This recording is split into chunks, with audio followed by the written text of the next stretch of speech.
So I wanted to bring in Mike Tannenbaum and talk about this, and then I said, "Wait, what again?"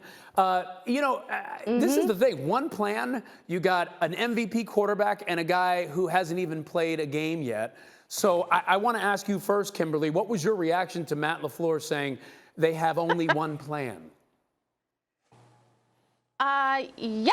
You know what his plan is? Waiting for Aaron Rodgers to walk through the door. That's why so he that's has the what? one plan. Okay. Matt LaFleur has been very consistent about what he wants, and it's Aaron Rodgers. It's funny, listening to that clip, it reminded me of a special moment in Jets history when Darrelle Revis finally ended his holdout and he walked onto the practice field and the guys were just cheering and like, finally we got him back. Like, this is what's playing in my mind. Like, that's what Matt LaFleur wants, that Revis moment of Aaron Rodgers emerging onto the field and Jordan Love, having a seat. And Kimberly, that was all the work of Mike Tannenbaum, former GM.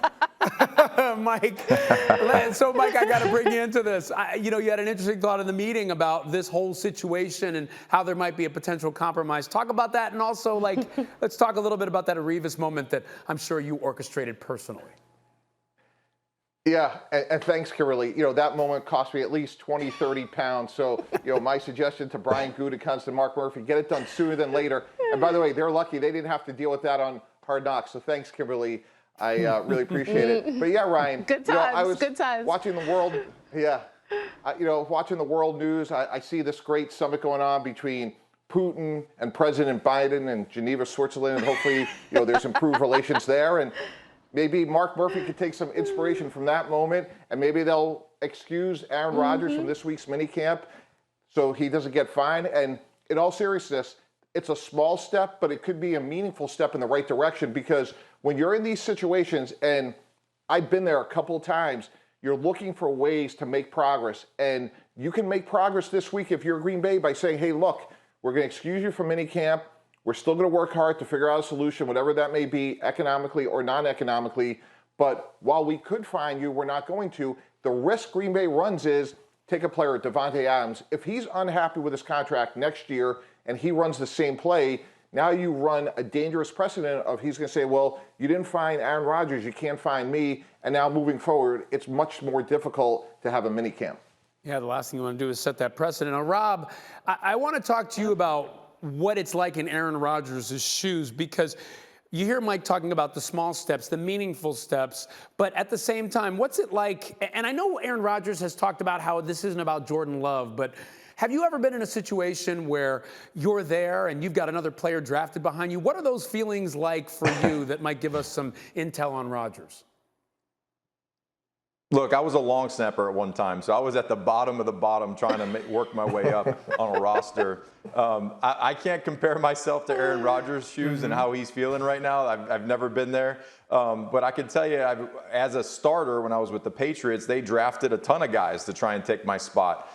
That's just the nature of the business. But I think that it's different when you're Aaron Rodgers. They go and they move up and they draft a young quarterback to basically be a replacement. And guess what? He goes out there and he's the MVP. So he really kind of made him look foolish to go and try and get a young quarterback when he's playing at such a high level. So I can understand why he's a little bit upset. I'm sure he was mad. I was upset when they would draft the third round, second round player in my position. But guess what? I went out there and I tried to do the best that I could to make sure that that guy never took my spot. So I think Green Bay, they're in a tough position because they did this to themselves. Aaron Rodgers, of course, you're not going to fine him. What are you going to say? Oh, you owe us how much? 150 grand for missing minicamp? No, that's not going to help anything. So, for me, I think that they need to do their best to try and mend this relationship, because guess what? If they don't and he goes somewhere else and wins the Super Bowl, all those guys associated with that trade, they're going to be in a 30 for 30. They're going to have a documentary about it, and you want your name in that documentary, especially if he goes out there and he balls out, which he's going to do because he's Aaron Rodgers. Mike, go ahead, jump in. Yeah, one thing I disagree with Rob is that, while he was a long snapper, Tom Brady certainly wasn't. And when they drafted Jimmy Garoppolo, all Tom did was double down, work harder, get better, and obviously the rest is history. And the part that's really disappointing to me is, Aaron Rodgers, you're a world-class competitor. You're the reigning MVP. Just go play great, and it's all going to work out for you, either in Green Bay or someplace else. But Tom Brady played out his contract. He left peacefully, and obviously it worked out great with him in Tampa. But I think there are some parallels between Jimmy Garoppolo getting drafted and the way Tom Brady handled things, and the way, now look, Green Bay moved up in the first round, and we could criticize him for that to get Jordan Love. But Brady handled it in a much different way than the way Rodgers is handling it right now.